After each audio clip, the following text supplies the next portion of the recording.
Welcome to Somerset Showcase. Today we are with the king of entertainment in Somerset, David Barabee, who has been putting on the Spirit of Somerset Family Fun Day for a long time now, and we're here to talk about this year's event. Dave, could you tell me a little bit about what you have in store for this year? Well, it's going to be kind of the same it's been in the past few years. I've been either the co-chair, the chair, or the president for the past 9 years. We brought in a lot of acts as far as local dancing schools and local karate studios, martial arts. Most of everything that is about the Spirit of Somerset is Somerset. We really try to get the local talent, local vendors, anything that we need to put on for this event. We try to keep it local. We outsource if we need to, but we really do keep it local. So as far as what we have this year, I mean, this is a big year for us. It is the 20th year anniversary.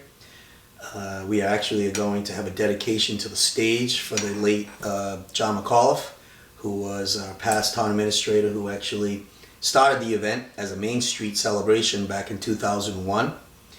So that's something that's special, is going to be the dedication, the fact that it's 20 years. The fact that we had COVID last year and there was nothing should make people want to come out to a safe outdoor event like we've had in the past. Nothing too much is going to change up. Not that I know of. Anything can happen last minute, but we're going to have the Block Island Ferry is scheduled to come in for boat rides from like 12 to 5. Blessing of the Fleet, entertainment from 11 o'clock till right to the fireworks, which will be at 9. And that's going to be a little bit more of a nicer display this year because it's our 20th. It's a full day of activities like we've had in the past. And I know the main musical act plays my favorite type of music. Yes, Mr. 80s over here. I like the 80s too, though. I really do. So. Yeah, we have Back in the Day, TJ Nowicki, who is kind of the leader of the band. He lives in Somerset. This band has been on cruises, does casinos. They're basically a very good band that does a lot of venues. So we're glad to have them back to celebrate the 20th year anniversary. And you got some other good acts too. Yes. Donnie Wilson. Donnie Wilson, who's been uncle.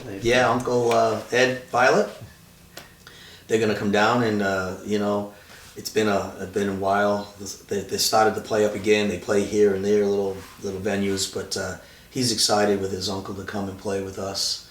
Also his daughter, which is Delaney, right? So it's Dalton, and Delaney is also Dalton is a phenomenal guitarist, and his daughter, Donnie's daughter Delaney, LDs. They're going to be performing as well. The full schedule is up on the Facebook page and also on the website for our entertainment. We got the Somerset Marching Bands coming in. We have the Somerset Show Choir. I mean, the whole schedule's there, but it starts at 11:30 and it goes right to the fireworks. We actually got Leanne Vieira, who way back when, about 9 years ago, when she was just in middle school, sings the national anthem just before the fireworks. So, it's all pretty much the same as it's been in the past. The only thing that's different this year is two factors, two important things that we are kind of making a little changing. And one of them is the wristbands. So the wristbands are going to be a two-part thing. We've always had people sign waivers in case anybody got hurt on the monkey pole, dodgeball, any of those activities. But because of the situation where the current members of the Board of Selectmen have not, they approve of the event, but they have not approved of any funding for the event. So that kind of put us into a little bit of a glitch as far as raising more money to put on the event to be for free. It's still going to be free admission, still have free parking, still have free shuttle, and I want to put a shout out to Alan Fisher and Fisher Bus, who is going to supply us with a bus and a driver for the shuttle, which will start at 11 o'clock and go till 10 p.m. And also Bruce Aldridge, which is he's the commander for the Marine Corps. They have a bus a smaller bus, and they're going to provide shuttle services as well. So thank you to both of them for volunteering drivers and their vehicle. So once again, free admission, free parking, free shuttle. But the only thing, because of the little financial glitch that we're in, we do have a GoFundMe page, and we do need to raise about a little bit around $20,000 more to make the event where it was in the past. We are going to have wristbands, which are going to be needed for any person who wants to do any of the activities, and they're going to cost $10 per person for the whole day, and that will include the pony rides, petting zoo, the obstacle course, dodgeball, the bouncers, the monkey pole. You will not need a bracelet to go, a wristband I should say, to go on the Block Island Ferry, because that was grant money that we did receive, and that is, we've received that money. So unfortunately we've had to do that, but it's kind of a necessary evil. I think we're going to need to start to think about some outside funding if we want to continue this event, in case there's either grant money or donations don't come in like they have. That's another big thing too, is the donations, and I really want to thank a lot of people have stepped it up. If you notice on the GoFundMe page, there are some people who have actually donated $1,000 individuals to this event. I actually have people who don't even live in town who have donated to this event, which just says a lot about, I guess, people in general when they hear that something so good has a little bit of a turmoil or an obstacle to get over. And we pulled together. I think that's what this town is about community coming together.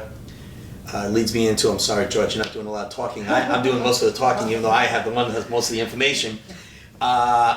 We've seen those orange hearts with superhero Alex all over town. We are going to designate this event as a fundraiser for that family, so that Alex and the family can have some good spirits. Hopefully Alex is well enough to come down. I'd love to get him up on stage. He loves music. Get him with the band, sing a song or just dance, maybe throw out some t-shirts. I'm not sure if that's going to happen, but we are going to have some orange stickers donated by Graphic Signs. Jared over there at Graphic Signs here in town has donated all of the stickers. So if you make a donation, you'll get a sticker. There'll be a lot of those orange stickers around. Everybody will have an awareness. They'll have a booth. If you want to go down and make a donation to the family, to this cause, you're welcome to do that. I also want to thank Bob Lasser at Home Depot, who has donated a grill, which will be part of the raffle for Superhero Alex. So there's a lot of good things that this event, brings to the town, besides fireworks and food and activities for the kids and face painting and the painting workshop and just the entertainment alone. People can sit there. I got George Lyons coming in. George Lyons is a good friend of mine from the Boston area. He's going to come in. He does Frank Sinatra, and he does Neil Diamond and Dean Martin. So a little bit something for the older folks. That's on the schedule. He's coming in. He's going to do 2 sets. He starts at 4:30. We have Bella Manchester, who's a vocalist, as everybody knows. Her father, as far as the author. Steve's a good guy in town, but Bella has a single that's out. She's going to be playing that along with a couple other cover numbers. So this event has to continue. You can't. It's been such a successful event for the town. Why do you think it's important for towns like Somerset to have celebrations like this every year? Well, because it brings people together. I mean, if people know me, I love to have a good time.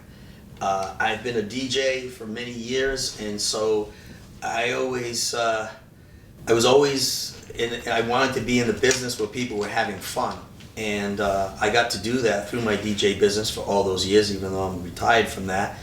But it just was such a nice environment to be in, when people would have good food. They're all dressed up, or they're in a beautiful place, whether it's a mansion in Newport. And then you have good entertainment. You might have a good view, of the ocean. Many times I've done events on boats. I've done them on water, on shorelines, beautiful homes. This town has a lot to offer. It's got the beautiful waterfront. The fact that we got the Block Island Ferry that comes down. I mean, a lot of people don't realize that the Taunton River is it's federally recognized as a wild and scenic resource. I mean, the history of the river and all of the streams that go into it. You know, and just what this town is made of, all the people who come together. And, you know, it's a nice town to live in. It's safe. We have great services. And we have just great residents and citizens that have a lot to offer. And this town, or this event, just celebrates everything that we have. I literally try to bring in everybody. The water department, you know, everybody I try to touch upon to bring them into this event, and so that they all can have a piece of it, as far as, you know, contributing to the event. And I think that's what makes it so successful. How much work goes into organizing this? When do you start working on it? It's a lot of work. You know, I just got emails today and yesterday from the high school students. I need to shout out to Dr. Sue Brailsford, who is the principal at the high school. You know, she has been very good in helping us out with getting volunteers, because that's usually our biggest problem, is getting volunteers to help with parking, help with some of the seniors. We have 2 limo golf carts that will take handicap or anybody who needs help. It is a steep hill coming down to the boat, down to the waterfront park. So there's 2 golf carts that will take you from the Historical Society down, which we've had in the past, down to the event itself. So we have people to help them get off and get on. We need help just with cleanup. We need help monitoring the activities to make sure they're safe for everybody. So, you know, just the volunteers alone and trying to organize them is quite the battle. So it takes a lot of work. I do the lion's share of it. I do have my board. They do what they can, but I just realized that, you know, stuff has to get done, and you just do it. So I usually start in January. I try to take, you know, it doesn't end after the event, because there's all follow-up stuff that has to be done, this and that. So I usually have a couple, 3 months off, and then it ends up working. It's like 30 hours a month is what I kind of put into this. So, but as it gets closer, and plus we got squeezed this year because we didn't get the approval till late in the game, and then we had to do more fundraising, which, you know, kind of took on. We're trying to do, and that's another thing too. We're about $8,000 short right now for where we need to be. So we do have a GoFundMe page. So if there is anything that anybody can do to help financially contribute, that would be good. Because other than that, it looks like I'll probably be funding some of this myself if I have to. If I have to, I will. I will not let this fail, and I've told our board that you know, that won't happen. We'll not try to take away from anything. So.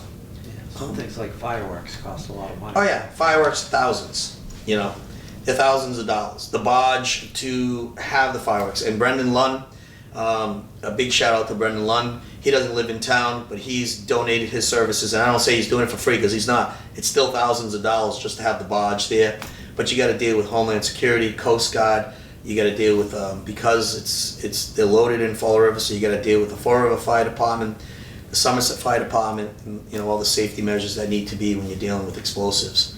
Jameson Barrows, you know, our chief of fire chief, has done a great job in handling all of that as well as I just met with the police department and a new chief, Todd Coster. You know, I met with the captain and I met with Sergeant Davison and Captain Tefford to go over the safety plan.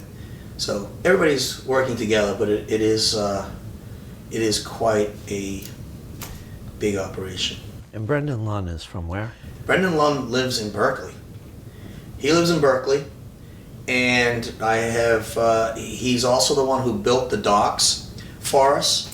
And he's the one that's been doing the barge service for us for the past few years. I've gotten to know him well. I consider him a friend, and he's enjoyed the event. He brings his family. I've gotten his kids up on stage because I told him I would do that, because he's really helped us out. He is one of the bigger donors and sponsors to the event because of his generosity with what we've needed to get done. And he doesn't even live in town, so, you know, cahoots out to Brendan Lunn and his family. And you have a few other bigger sponsors too, right? Yes, we have the Community Foundation grant that he received from Senator Michael Rodericks, and also Patricia Haddad were involved. So they got us a big chunk of money that was needed to fulfill that $20,000 spot. Thousands of dollars. which was nice of him and her. You know, there's quite a few others. This is the most sponsors we've ever had. So it's nice. It's nice that people have stepped up, and you know, we're all going to step up and do what we need to do to, once again, to make this a great event, regardless of the circumstances that are in front of us. You talked a lot about the entertainment. Can you tell me what you're going to have for food at the? The food is going to be what we've had in the past.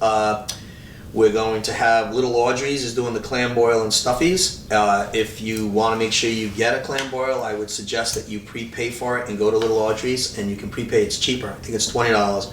It'll be $25 the day of the event if they can supply you. So clam boils, stuffies. We got Gus's Pizza, which will obviously pizza and I think meatball sandwiches. County Fair hot dog. Dell's Lemonade. We have the Somerset Fire Department, which is doing the hamburgers. We have Somerset Lions doing sausage and peppers. Smith School of Dance, my wife is doing cotton candy and the popcorn. We also do the drinks, but all the money that we make from the drinks goes back to the Spirit of Somerset. So we're the only ones. Also, the boosters will be in. They sell drinks. So there's only 2 vendors that sell drinks, and all the money that we do make from the drinks do go back into the event.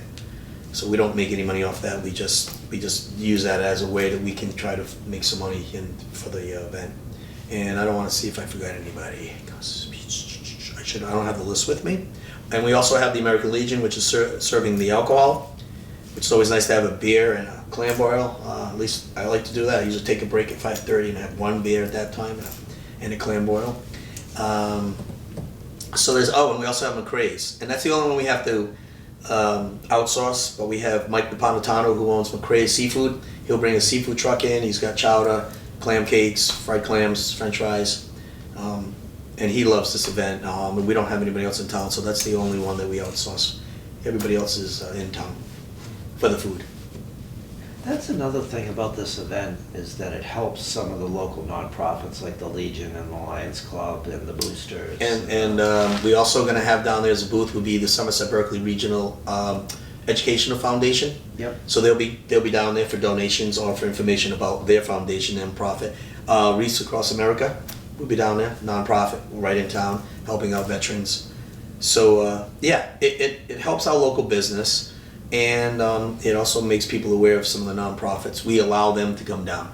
Many people want to come down and advertise, but you got to be physically located, and you have to make a donation over $500 if you're a for-profit entity, because we just have too many people. And we only, if you notice, we only have 1 food. We don't have anybody competing. So 1 pizza, 1 hot dog, 1 hamburger, 1 this. You know, we don't need any competition, and we really don't have much more room for anybody else, and we just, it just works. So the only complaint we get, and we've ever get, is still people don't get a ride on the Block Island Ferry. But that's usually their own fault because they come too late. So if you want to ride on the Block Island Ferry, you definitely have to come earlier. And we have a fast pass system, so you don't have to wait. If you want to go on the 2 o'clock boat, you can come get your 2 o'clock pass, and you'll be guaranteed to get on that 2 o'clock boat. So it's pretty, we try and make it the best we can. Someone narrates the history of the river while they're... Yes, Tim Turner and Richard Ashcroft will narrate the river. We have some flyers about the history of the river. Bill Napolitano gives us hundreds of them. They're nice little flyers. It gives you the history and everything about the Taunton River and how it's the wild and scenic resource. And it's really a nice little flyer informational packet. Also, we have Rockland Trust, which handles all of the Block Island Ferry. They're also one of our donors, sponsors. So I want to thank Rebecca Tavares, who's also one of our board members. She's also with the Rockland Trust, and all of their volunteers really help with setup and also managing the Block Island Ferry line for us. So hopefully you get a good day weather-wise for this. We've been lucky. We've been lucky in the past. The rain date is the next day, whoever can make it. We've never had to really use the rain day that I remember, but it's there if we need it. Yeah. I think there was one year a long time ago before you started it where we had a hurricane. Yeah, I was still involved though. When you're saying it started, I actually, John McAuliffe called me in 2001 because I DJ'd the first one and I did it for free. Because he was saying, David, I hear you're the entertainer in town, this and that. And so for the first few years, I did get paid the second year after 2002. He said, Dave, I got some money, so he gave me a little bit. But the first one I did, I was involved with, and I was involved with that one there was a hurricane coming through. And I meant before you started. Before I started as being, right, yeah. Oh, okay, I see, yeah. Because I've been, there's a couple of years I was not involved. I don't know why they didn't get you running it from the beginning, because, I mean, you're... Well, I don't Just know. your background. I don't know. John took it and did a good job with it, and then others kind of came in there. They tried, but they didn't last too long. Richie Sylvia took it 1 year. Steve Silverman took it 1 year. Bill Mean took it for a few years. I remember working with Bill. And then it was just going to kind of die. And then Don Setter said that he would go in, and I figured I'd help Don. And sure enough, him and I co-chaired. I think that was like 2014. And then I became a selectman, and then Don said, Dave, you could just take over. I'll help out since. So then I became the chair of the event, and then we became a nonprofit in 2018, where I became the president, and here we are. Do you like doing it? Yeah. Well, it is a lot of work. And, without having the town's support financially and kind of just, it has kind of taken a little bit of momentum or a little bit of the enthusiasm that I have because of that environment that we've been currently in. So I don't know, we'll see next year. It'll be 20 years. I'm not sure because it is a lot of work, especially like right now. And even if it wasn't right now, because I know things are going to happen. I know there's going to be issues. We usually get it taken care of, but when it becomes more work than enjoyment, especially for that day for me, then I don't think I'm going to do it because you just get beat. You get beat up. You're there so early. You're there all day. So we'll see. I mean, we're going to do it. We're committed. So this year will be just like it was in the past, and we're sure we're going to have a good turnout, and I'm sure everything's going to go well. But we'll see going forth. I'm not sure yet. We'll see. All right, so September 18th, at what time to what time? It starts, it's kind of opened at 11. The Somerset Marching Band is going to perform at 11:30. And it goes straight through with continuous entertainment right till 9 o'clock with the ending of the fireworks. Once again, I urge people to just spread the word about the wristbands. I know that's going to be a little congested, or people are going to be, what's going on? Why do I need $10? But we're going to try to get that out there. It's already been on the Facebook page, and it's already on the website. But I think there's two big things. One is if you can hit the GoFundMe page, and the other thing is just try to let it be known that you're going to need to get a wristband, which you will get. It'll be right at the bottom of the hill, right where my wife with the Smith School of Dances is where the wristbands are going to be. So they'll be selling them there. We're looking to see if we can do some previously. People may be able to sign up and get the wristbands beforehand. We're going to try to talk to a couple local vendors next week and see if they can do that and get the word out there. Maybe with one of your articles, George, or something, just to help alleviate if people, be easier for them if that's what they want to do. Okay. All right. Well, thanks for coming in and answering my questions. That's Dave Barabee talking about the Spirit of Somerset that will be taking place this weekend at Somerset Village Waterfront Park on Main Street. It's always a lot of fun. So come on down, and we've been looking forward to this for 2 years now because we didn't have it last year. So we will see you at the Spirit of Somerset. Thanks for tuning in to Somerset Showcase.